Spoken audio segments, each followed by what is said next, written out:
Selon l'ancien numéro 1 de la défense canadienne, le pays pourrait être complètement indépendant au niveau militaire des États-Unis s'il se dotait de l'arme nucléaire. L'ancien chef d'état-major Wayne Eyre estime toutefois que le Canada en est pas là, mais qu'il serait important d'avoir les conditions nécessaires en place pour pouvoir aller de l'avant rapidement au besoin. Un scénario qu'a rejeté clairement le ministre de la Défense aujourd'hui.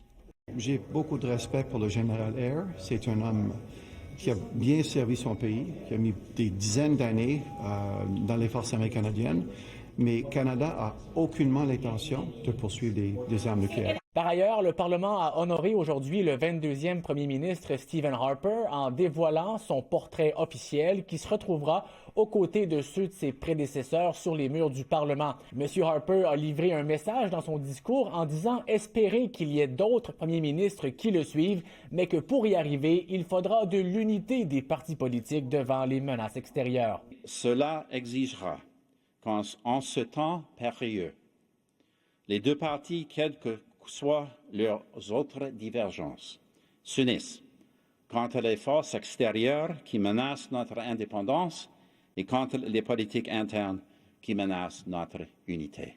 Le premier ministre actuel, Mark Carney, lui a aussi rendu hommage en soulignant entre autres leur collaboration lors de la crise financière de 2008, alors que M. Carney était gouverneur de la Banque du Canada. Olivier Ferron-Boissé, TVA Nouvelle, Ottawa.